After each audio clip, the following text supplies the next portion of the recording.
following presentation, you will be filled in with wild information about mental fears and ways of controlling it. So, let's begin. Before I start, did you know that 12% of people worldwide suffer from phobias, 5% of which is specific phobias, another 5% is social phobias, and 2% is agoraphobia, fear of open spaces. Let me start with general information on phobias. A phobia is an excessive irrational fear reaction. If you have a phobia, you may experience a deep sense of dread and panic when you encounter the source of your fear. A fear can be a certain place, situation, or object. Unlike general anxiety disorders, phobias are normally connected to something specific. Phobias have different symptoms, from serious mental illnesses to just a deep reaction when one faces his or her fear. We can separate them into two parts, social phobia and specific phobia.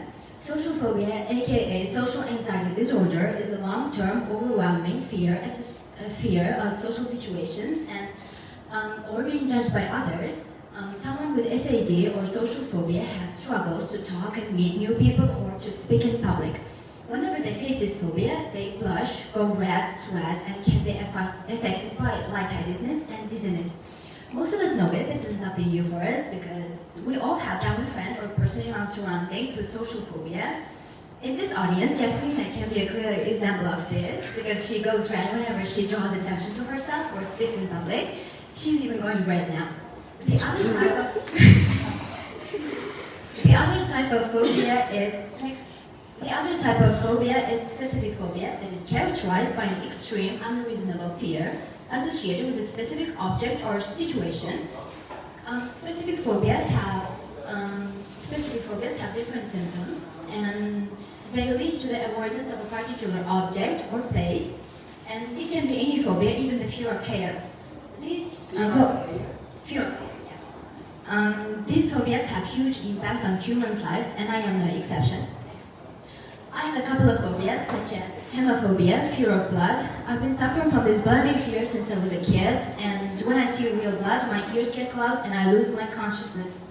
Another fear of mine is claustrophobia, fear of narrow and confined spaces.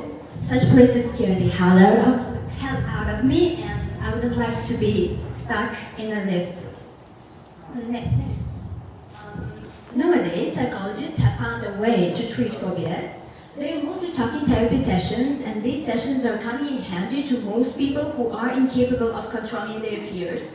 In particular, cognitive behavioral therapy, also known as CBT, has been found to be an effective way of treating and overcoming phobias.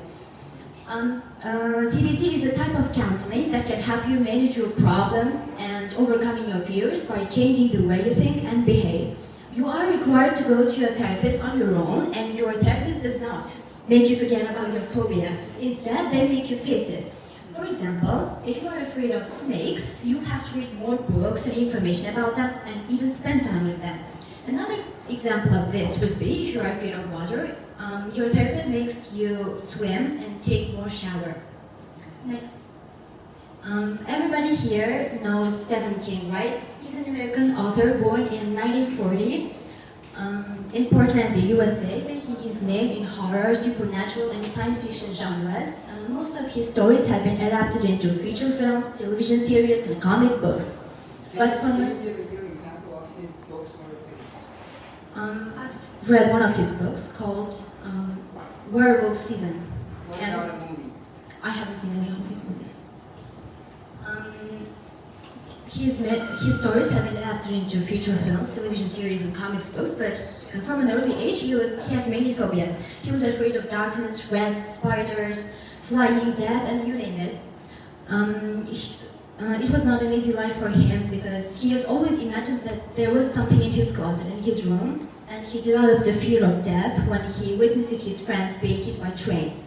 And on his book, called On Friday, he mentions that he was afraid of rats.